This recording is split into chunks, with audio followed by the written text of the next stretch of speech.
Welcome back. This is Breakfast at Dawn. Now, while everyone looks at the big headlines, sometimes it's easy to overlook the big story in the smaller print. Not us here on Breakfast at Dawn. We've been talking about Balochistan and reminding you of that other insurgency that continues unchecked in Pakistan. Just because no one's really discussing it doesn't mean it's gone away. The last target killing was a teacher. Not the first one, mind you, in a series of assassinations of teachers, professors and principals of the province.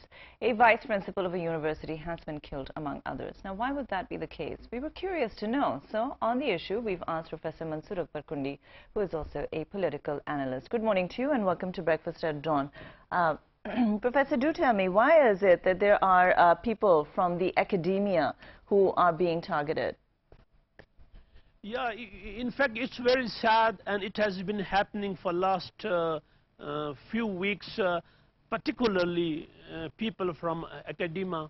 It happened in Mastung, it happened in Khuzda, and now it happened in Quetta, that people have been killed. You know, target killing has been traditionally, if you look into literature on terrorism, is part of terrorism, is part of insurgency, is part of freedom movements, whatever you call it. But there have been certain criteria for that. Even if you condemn it in toto, what is happening here, the people who have been shot dead are not part of hostilities. This is, they're innocent people and easily accessible. They belong to lower middle class, upper lower class. They're accessible. Majority of them have not picked a pistol in their hand in the whole life.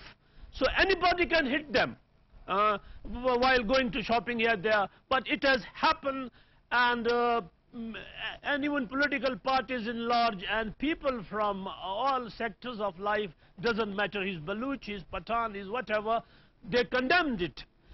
But the sad thing is, unhappy thing is that it has been happening. It should not have happened. So that's, and particularly for the last few days, people kill. They are the people who have been living here for more than 100 years. They're people, they don't have home other than Quetta. The like person killed in Mastung was the person. I know him personally. He has been living in this province, born here, and good number of his family, including his sisters, were married to Baluch people, and they were living happy, but he became a target. So the idea basically is to target non-Balochi settlers, if you can call them that, because as you're saying, they've been settled there for decades at the very least, so it's not like they're non-Balochi. Now, I have a comment here, a couple of comments actually, that I'm going to keep on reading out these comments. Sana Salim says that we need to act now rather than sitting and waiting for the situation to worsen. It's time we learn from our mistakes. And then we have Faisal Anis, who says that on Balochistan, that the idea should be to dismantle the feudal Raj, and that kind of hegemony is the only way out. Do you think that the feudal tradition or the tribal tradition has anything to do with the problems that Balochistan faces, Professor? You know, the debate is very long. In short time, I won't be able to explain it, but a society, organization, be it the Dawn office here, is regulated by system. System comes first. I have been in America, England, you pick the phone and call the police, I am under threat, they're there. And the values. For example, I study insurgency, the biggest insurgency in Balochistan from 73 to 77, and no target killing you could see there. No one hit, teacher. Although army, this is my own finding, had been more excessive against Murrays, but they didn't hit any. But now the worst thing is happening, which is very pathetic, and one should not be careless to that we have lost system and we are losing values. Values, you know, Baloch values are very rich. They had big respect for teacher, for neighbor. And Professor, if I may, Professor, the front page of Dawn this morning is carrying a story that Prime Minister Gilani has received the Balochistan panel's proposals.